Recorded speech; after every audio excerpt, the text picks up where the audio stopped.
देश का अपना चैनल।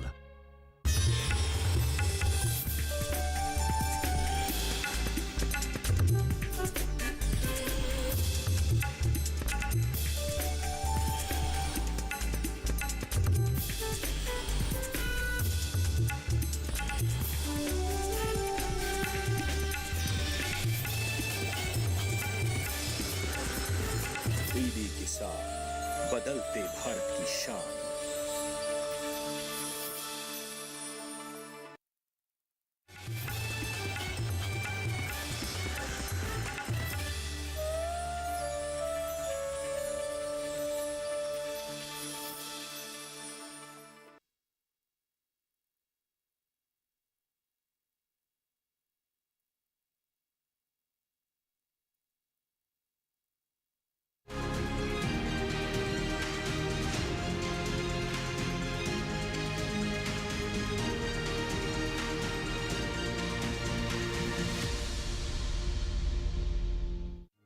पीढ़ी दर पीढ़ी हमारे किसान अलग अलग स्पीसीज की अलग अलग वैरायटी इनको सहेज कर रखते गए और उसको विकास करते रहे। किसान की विरासत, धरती के वनस्पति संसाधन, एक अधिकार जिसका दुनिया भर के देश करते हैं सम्मान। आज भारत उन अधिकारों को दे रहा है नए मुकाम, ताकि और बढ़े किसानों की वंशागत किस्मों की पहचान का अभियान।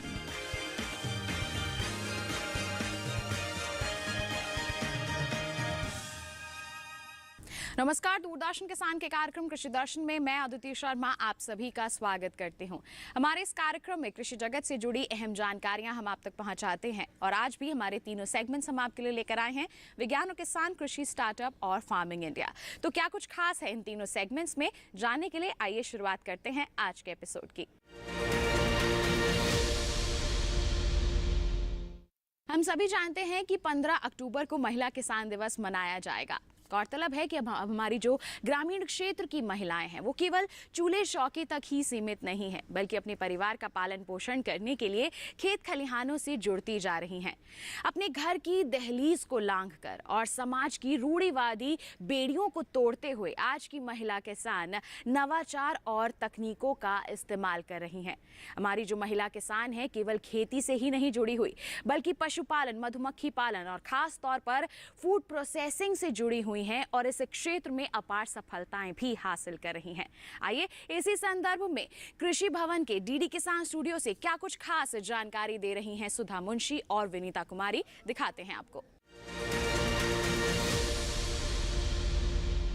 15 अक्टूबर 2023 का दिन कृषि क्षेत्र में हमारे देश के लिए और खास करके विश्व के लिए भी एक खास दिन है, जिस दिन हम भारत में महिला किसान दिवस को सेलिब्रेट कर रहे हैं सभी के साथ। आज का दिन ऐतिहासिक इसलिए भी है क्योंकि महिला किसान की पहचान के लिए भारत ने ये एक अहम दिन निर्धारित किया है, जहां हम महिला किसानों के कार्य, उनकी क्षमता, उनके नेतृत्व और उनके भविष्य को सेलिब्रेट करते हैं। साथ में मिलकर उनको हम आज के दिन उनके नेतृत्व को भी सलाम करते हैं। महिला किसानों की जो भूमिका है कृषि में वो किसी से छुपी नहीं है। खास करके किसान भाइयों से भी, आप भी जब खेत पर जाते हैं तो महिला जो आपके घर की होती हैं वो आपको कार्य में मदद करती हैं। तो हम हर भारतवासी को ये बहुत अच्छे से पता है कि महिला किसान का योगदान खेती में क्या है। अगर हम कुछ डेटा की बात करें तो 70 से 80% कार्य महिलाओं द्वारा ही किया जाता है और भारत की धरातल में महिलाओं का जो योगदान है वो खेती में रोपनी से लेके, कटनी से लेके आज के समय में मार्केटिंग तक, यानी पूरी जो वैल्यू चेन है उसमें है। तो आज के दिन में हम आप सभी का साधुवाद करते हैं और जितने भी महिला किसान, महिला पुरुष और किसान हमें सुन रहे हैं उनको हम आज के दिन में काफ़ी सराहना आपके प्रयत्नों की करते हैं, क्योंकि आप जब खेत पे काम करते हैं तो हमें भोजन नसीब होता है। भारत में अगर हम देखें तो महिला किसानों ने पिछले एक दशक में काफ़ी बढ़ चढ़ के हिस्सा लिया है और स्वयं सहायता ग्रुप के माध्यम से आप जो महिला किसान हैं वो भारत के हर राज्यों में कृषि में बढ़ चढ़ के हिस्सा ले रही हैं। आज के दिन में हम भारत में विमेन लेड डेवलपमेंट की बात कर रहे हैं, यानी कि महिला नेतृत्व में जो विकास होता है उसकी बात कर रहे हैं। कृषि में भी महिला किसान उस नेतृत्व क्षमता को लेकर आगे बढ़ रही हैं। आज अगर हम कुछ खाखाओं की बात करें, कुछ पिलर्स की बात करें या खंभों की कृषि में, तो महिला किसान के 4 बहुत ही महत्वपूर्ण योगदान रहे हैं। पहला तो उनकी पहचान से लेकर, दूसरा उनकी नेतृत्व क्षमता कृषि में, तीसरा इकोनॉमिक एम्पावरमेंट यानी कि आर्थिक सशक्तिकरण, और चौथा जो है वो है नॉलेज बैंक यानी जानकारी का बैंक। तो आज के दिन में चाहे सरकार हो, अंतर्राष्ट्रीय संस्था हो, केवीके सेंटर्स हो या ट्रेनिंग इंस्टीट्यूट हो जैसे मैनेज हैदराबाद में है, हम सब मिलकर साथ में महिला ट्रेनिंग्स और कैपेसिटी बिल्डिंग और नेतृत्व क्षमता पे कार्य करते हैं। तो अगर आप देखें तो जो भी हम कार्य कर रहे हैं, हम महिला किसान के साथ मिलकर या आप महिला किसान जो योगदान कर रही हैं, वो पूरे राष्ट्र की ग्रोथ में, उन्नति में योगदान कर रहे हैं। तो महिला किसान दिवस जब हम मनाते हैं 15 अक्टूबर को, तो यह इस चीज़ की सूचक है कि किस तरीके से भारत आज के दिन में महिला किसानों के नेतृत्व में कृषि में बदलाव ला रही है। महिला किसान दिवस के अवसर पर सभी महिला बहन किसान को इस अवसर पर बधाई देना चाहती हूँ। हर वर्ष 15 अक्टूबर हम अपनी महिला किसान को, बहनों को ये संबोधित करते हैं, उनकी प्रोत्साहन करते हैं, क्योंकि हमारे भारतीय कृषि क्षेत्र में महिला किसान का काफ़ी योगदान है। वो आज कृषि और उससे संबंधित सभी क्षेत्रों में, चाहे वो बकरी पालन हो या फिर वो पशुपालन हो या वन हॉर्टिकल्चर हो, हर सेक्टर में उनका महत्व हम देखते हैं कि काफ़ी बढ़ चढ़कर हो रहा है। इसी चीज़ को ध्यान रखते हुए हमें इस दिन ये उनको इसके लिए सराहना करना है, और ताकि जो अभी भी वो इस चीज़ को जो उनको महत्व नहीं मिल पाया है, तो हमें ये इस दिन को उनके लिए एक डेडिकेट करके उनके जो योगदान है, उनकी भागीदारी है, उसको प्रोत्साहन देते हुए इस दिवस को हम लोग महिला किसान दिवस के रूप में मना रहे हैं।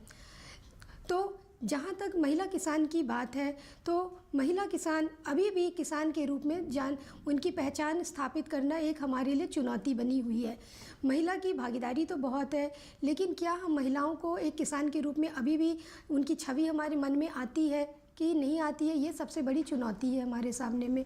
जब हम अभी 21वीं सदी में जा रहे हैं और महिलाओं की योगदान 80%, 90% तक उनकी योगदान है, तो अभी भी महिलाओं को इस चीज़ के लिए, अभी उनको इस अपने पहचान के लिए अभी भी उनको लड़ना पड़ रहा है। ये हमारे लिए दुर्भाग्यपूर्ण भी है, लेकिन साथ ही साथ हम ये भी देखते हैं कि महिला को हर क्षेत्र में ऐसी भी काफ़ी महिलाएं हैं, महिला किसान हैं, जो इस चीज़ के ऊपर एक जाकर अपने आप के लिए एक अपनी पहचान बनाई है, और इस पहचान को वो दूसरे महिलाओं को इससे प्रोत्साहित देती है, और ताकि दूसरी महिला उनको देखकर वो प्रोत्साहित हो और उनसे देखकर वो प्रेरणा लेती हैं। तो जहाँ तक हम महिला किसान की बात करते हैं, तो हमें मेरे अनुसार महिलाओं में एक नेतृत्व की जो क्षमता है, उनमें वो क्षमता है, उनको निखारने की ज़रूरत है, उनके प्रोत्साहन, उनको सहयोग, सहायता देने की ज़रूरत है। महिलाओं में नेतृत्व की कमी नहीं है, उनमें वो है, लेकिन उन्हें वो माहौल नहीं मिलता, उन्हें वो प्रोत्साहन नहीं दिया जाता, जिसकी वजह से महिलाएं कृषि में तो है, लेकिन कृषि में वो अपने आप को वो इतना दिखा नहीं पाती है। जो उनकी अदृश्यता बनी हुई है कृषि क्षेत्र में, वो उनको एक नेतृत्व देने से आएगी। उनमें एक डिजिटल लिटरेसी जो है, एक फाइनेंशियल लिटरेसी है, उनमें उनको सशक्त करना है हमें आर्थिक तौर पे, और उनको जो तकनीकी उन तक लाना है।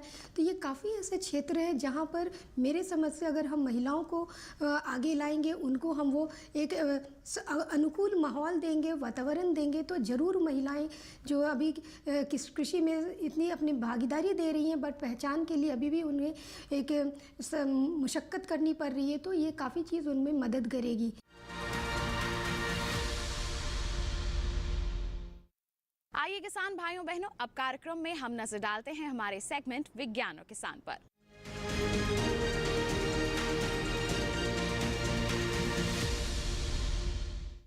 आज के हमारे सेगमेंट में हम बात करेंगे प्रकृति के खजाने के बारे में। जी हाँ, हम यहाँ पर जिक्र कर रहे हैं मिट्टी का। मिट्टी की सेहत अगर अच्छी है तो हमारी उपज भी हमें अच्छी मिलेगी, और मिट्टी की सेहत को बेहतर बनाए रखना है, इसका संरक्षण करना है, तो उसके लिए किस तरह के उपाय किए जा सकते हैं, आइए विस्तार से जानते हैं हमारे सेगमेंट में।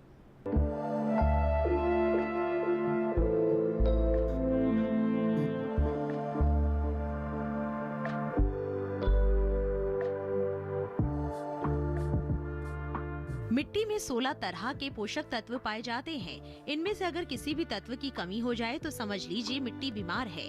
जांच के बाद पता चल जाता है कि मिट्टी में कौन से पोषक तत्व की कमी है और किसकी नहीं।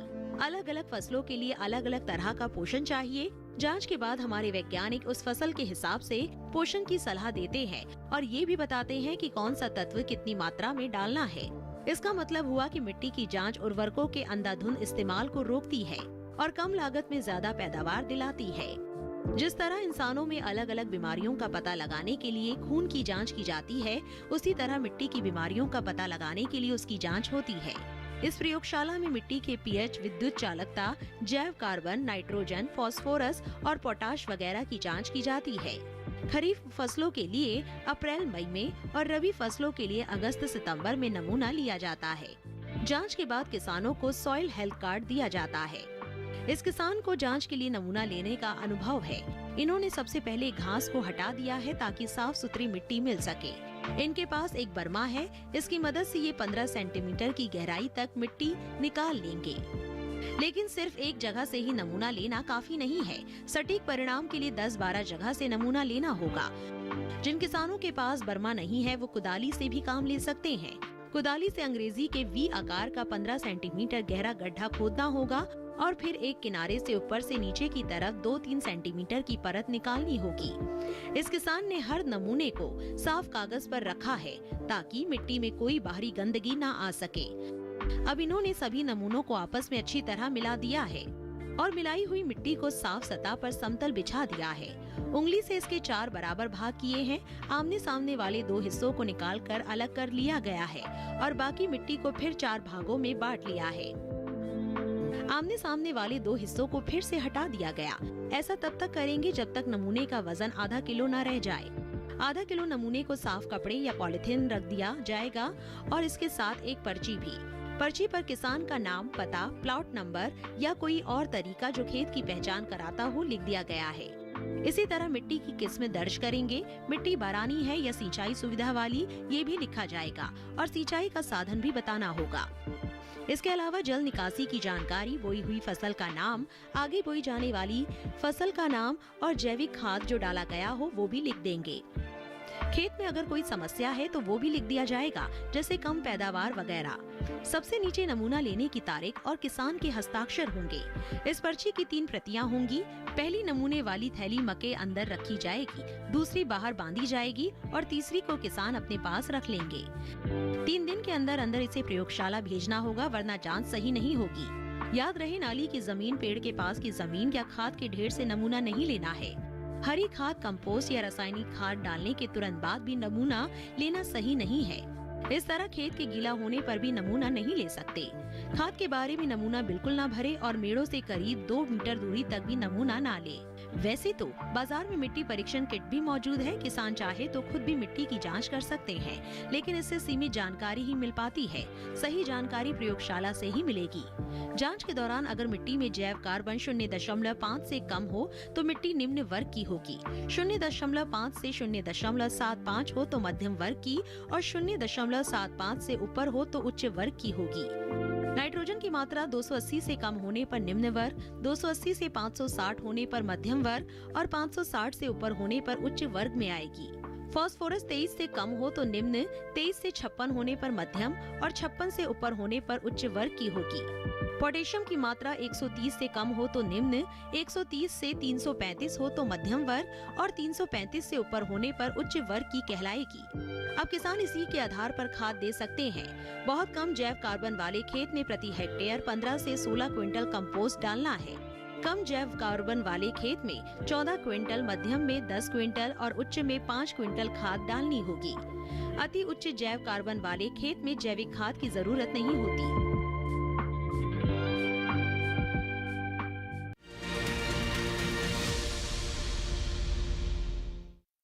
तो ये था सेगमेंट विज्ञान और किसान। इसी के साथ कार्यक्रम में वक्त एक छोटे से ब्रेक का। आप कहीं मत जाइए, देखते रहिए कार्यक्रम कृषि दर्शन, बने रहिए दूरदर्शन किसान पर।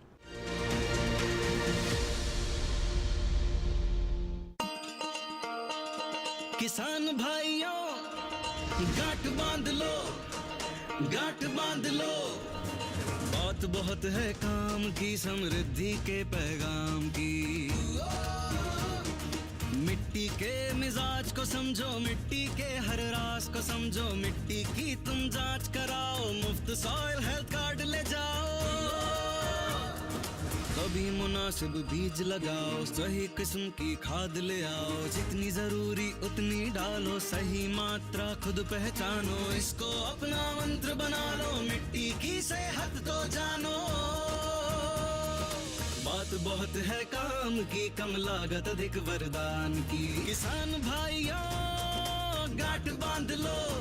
आज ही मिट्टी की जांच कराएं। राज्य सरकार के कृषि अधिकारी से संपर्क करें और मुफ्त में सॉइल हेल्थ कार्ड पाएं। कृषि और किसान कल्याण मंत्रालय द्वारा किसान हित में जारी। ब्रेक के बाद दूरदर्शन किसान के कार्यक्रम कृषि दर्शन में आप सभी का फिर से स्वागत। आइए दिखाते हैं आपको सेगमेंट कृषि स्टार्टअप।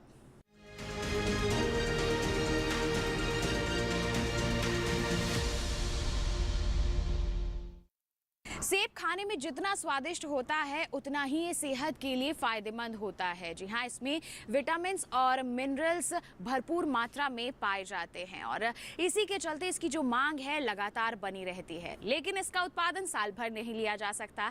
ऐसे में वो किसान जो इसके उत्पादन से जुड़े हुए हैं वो क्या कर सकते हैं? वो जुड़ सकते हैं सेब के प्रसंस्करण से और ऐसा ही कुछ कर रहे हैं आज के हमारे सफल किसान। तो फिर आइए उनका रुख करते हैं और उनकी दास्तान जानते हैं।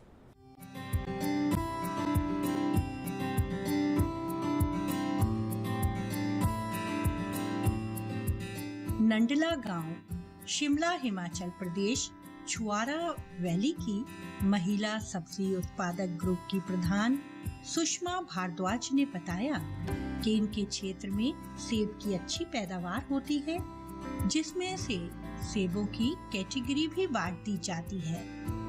बाजार में ए ग्रेड के सेबों की अच्छी मांग होती है, लेकिन जो सेब थोड़े आकार में छोटे होते हैं, जिन्हें बी कैटेगरी में रखा जाता है, बी ग्रेड की सेबों को मंडी में उचित दाम नहीं मिल पाता। ऐसे में उन सेबों की प्रोसेसिंग कर सेब के अन्य उत्पाद जैसे जैम, जेली, मुरब्बा और चटनी बनाई जाती है, जिसे बाजार में अच्छे दामों पर बेचा जाता है।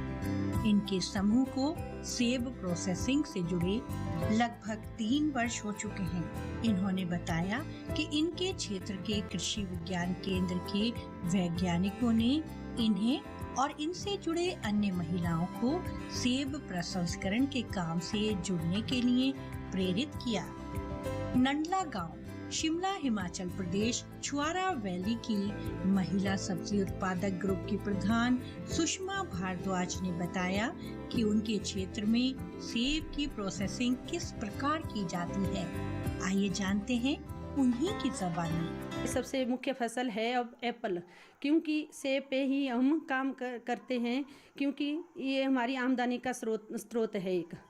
जो हमारा ए ग्रेड का सेब होता है वो तुम हमारा मार्केट में अच्छा बिक जाता है।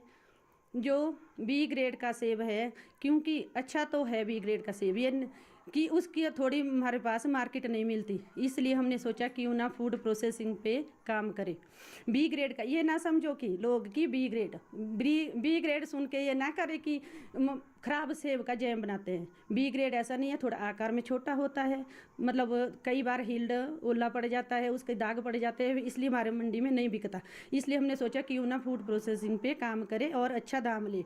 तो हमने फिर है तो हमारी महिलाएं बहुत है, ग्रुप तुम्हारा बहुत बड़ा है, महिला मंडल में बहुत लेडीज़ है, क्योंकि सबकी अपनी अपनी परिस्थितियां हैं, इस कारण हम 3 लेडीज़ है इस पे आ गया है। मतलब 2-3 सालें हो गई हमारे को इसमें काम करते हुए फूड प्रोसेसिंग पे, जिसमें हम बनाते हैं जी जैम, एप्पल जैम हो गया, एप्पल चटनी हो गया, एप्पल सॉस हो गया, प्लम एपिटाइज़र हो गया, साथ में हम एक गेहूं का शीरा जो कि लेडीज़ों के लिए और बॉर्न बेबी के लिए बहुत अच्छा होता है, उसको भी बनाते हैं। जैसे हम जैम बनाते हैं तो शुद्धता का बहुत ही ध्यान रखते हैं हम, क्योंकि साफ़ सुथरे हम ग्लव्स पहन के और एप्रन वगैरह टोपी वगैरह पहन के हम काम करते हैं, बिल्कुल शुद्धता से। कोई भी मतलब साफ़ सफाई बिल्कुल होनी चाहिए इसमें, क्योंकि जैम बन रहा है, इसमें कोई भी दिक्कत नहीं आनी चाहिए। हम एप्पल प्रोसेस पे काम कर रहे हैं, जिसमें हम एप्पल जैम बना रहे हैं 3 महिलाएं मिलकर। ये हमारा एक ग्रुप है महिला सब्जी उत्पादक, जिसको हमें आगे बढ़ाकर जो है हम फूड प्रोसेसिंग पे काम कर रहे हैं। इसके लिए हमने एप्पल जैम तैयार किया है। इसके लिए हमें सभी लोगों का सहयोग मिला है, KVK और रोडू और GIZ। इसके लिए हमने GIZ से पहले कोटगढ़ में ट्रेनिंग ली, उसके बाद जो हमने घर आकर अपना एक छोटा सा ये बनाना शुरू किया, जिसमें हमने एक अपना वो ब्रांड बनाया है RBS। इसमें हम 3 महिलाएं काम करती है, जो कि हमने जो ब्रांड बनाया है वो RBS हम तीनों के नाम है। R से रानू शर्मा और B से बसंतरा और S से सुषमा शर्मा। ये हमारा एक ब्रांड है। तो हम चाहते हैं कि इस प्रोसेस को हम थोड़ा आगे बढ़ाए। हमारा जो सेब है वो A ग्रेड तो हमारा आगे मार्केट में जाता है, जो हमारा B ग्रेड होता है उसको हमें अच्छा टेबल नहीं मिल पाता, इसलिए जो है हमने उस B ग्रेड जो सेब है उसका जो है हमने ये तैयार करने की सोची है। वसुंधरा शर्मा भी इस स्वयं सहायता समूह से जुड़ी तीसरी महिला है जो सेब प्रसंस्करण का काम कर रही हैं और अच्छा लाभ कमा रही हैं। इन्होंने बताया कि पहले वो केवल सब्जी उत्पादन से जुड़ी थी, जिससे आमदनी ज्यादा नहीं होती थी। चूँकि सेब हिमाचल की मुख्य फसल है, ऐसे में सेब प्रसंस्करण से जुड़कर वो साल भर अच्छी आमदनी कमा रही हैं। सीज़न के टाइम में तो हमें सेब खाने को मिलता है, लेकिन ऑफ सीज़न में जो है ये सब चीज़ें नहीं रहती, तो फूड प्रोसेसिंग करके जो है हम इसे रखते हैं और इसको पेवर्टी में जो है मतलब बनाते हैं। अब बाज़ार से जो हम केमिकल वाली आइटम ले रहे हैं, पैसा भी लग रहा है, केमिकल वाली आइटम भी ले रहे हैं, लेकिन हमने क्या सोचा कि भाई हमारे अपने बच्चों को, देश के बच्चों को कोई अच्छी चीज़ मिल जाए जो घर में बनी हो, अपनी शुद्धता के साथ बनी हो। उनका एप्पल प्रोसेसिंग पे जो है काम करते हैं। फिर इसमें जो हम जैम, चटनी, ये सब चीज़ें बनाते हैं, क्योंकि जैम भी बच्चों को बहुत ज़्यादा पसंद है, हर घर में बच्चे खाते हैं। तो हमने सोचा ये जो है कमाई के लिए भी अच्छी बात है और बच्चों के स्वास्थ्य के लिए भी अच्छी बात है। जैसे लोग ठंडा लेते हैं बाज़ार से, तो इसके लिए जो हमने सोचा कि भाई घर में फसलें तो हमारी अपनी होती है, तो इसे जो है एपेटाइज़र बनाते हैं, जो हम घर में जो है ठंडे के तौर पर यूज़ कर सकते हैं। मार्केट से जो हम ठंडा वगैरह लेते हैं वो इतना शुद्ध नहीं होता, उसमें केमिकल जो है बहुत ज़्यादा मात्रा में पड़ा होता है। तो इसलिए जो है कुछ महिलाओं को अपने साथ में जोड़कर हम ये सब चीज़ें जो है प्रोसेस करते हैं। सेब की लोकप्रियता और बाजार में साल भर इसकी मांग को देखते हुए सेब के प्रसंस्करण के विषय में अपनी नजदीकी कृषि विज्ञान केंद्रों के वैज्ञानिकों से सलाह लेकर और प्रशिक्षण प्राप्त कर अन्य किसान भी सेब से विभिन्न प्रकार के उत्पाद बनाने में सफलता हासिल कर सकते हैं और अपनी आमदनी भी बढ़ा सकते हैं।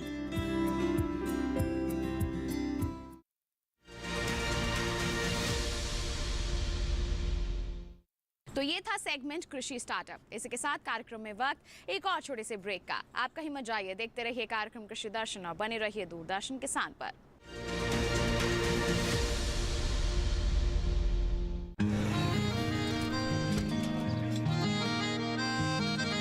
क्या बात है भाई, आजकल तो काफी खुश नजर आ रहे हो।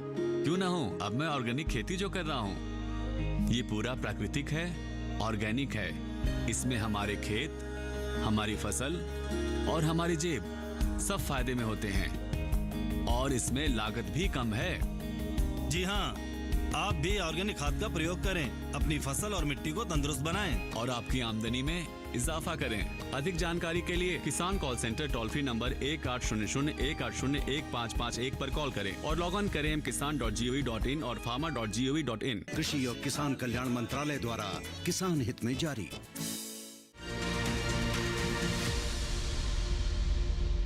ब्रेक के बाद दूरदर्शन किसान के कार्यक्रम कृषि दर्शन में आप सभी का फिर से स्वागत। आइए दिखाते हैं आपको हमारा अगला सेगमेंट फार्मिंग इंडिया।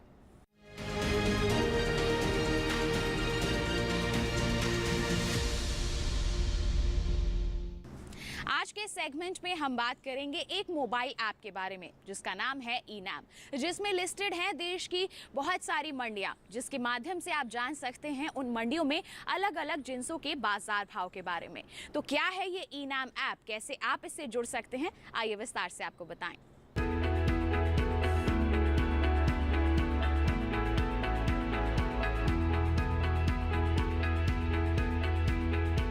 ई नाम के जरिए आप घर बैठे न केवल एपीएमसी से जुड़ी किसी भी मंडी में चल रहा भाव मालूम कर सकते हैं, बल्कि अपनी फसल का सौदा कर सकते हैं और घर बैठे समय पर बिकी हुई फसल का भुगतान भी पा सकते हैं।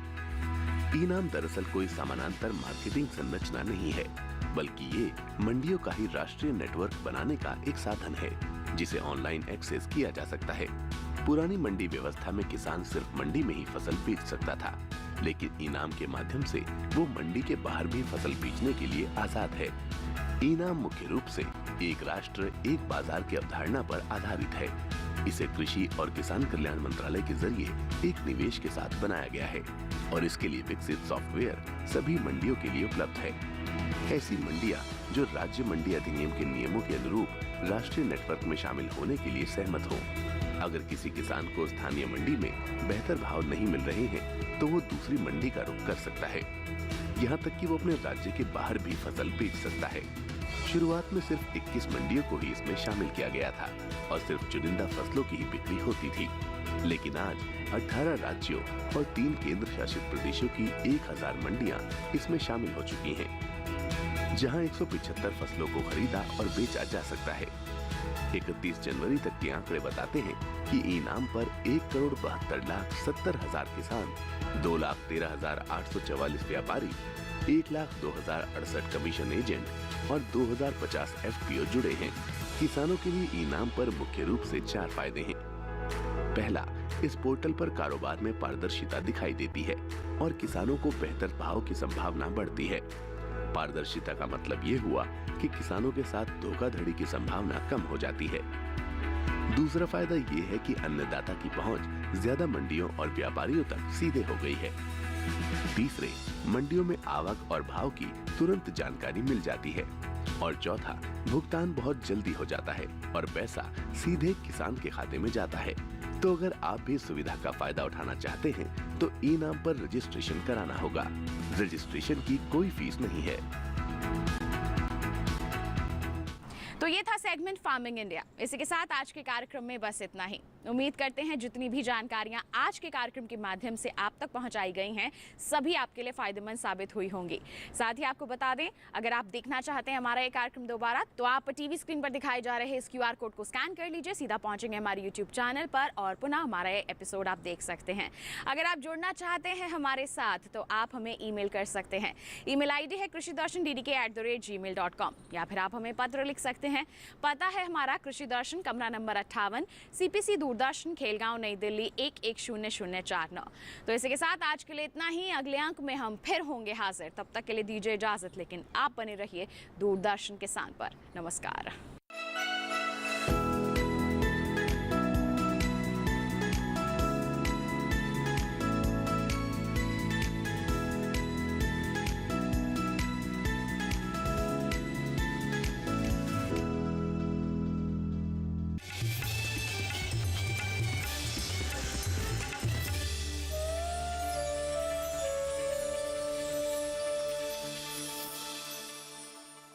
रोज सब्जी का स्वाद बढ़ाए और घर वालों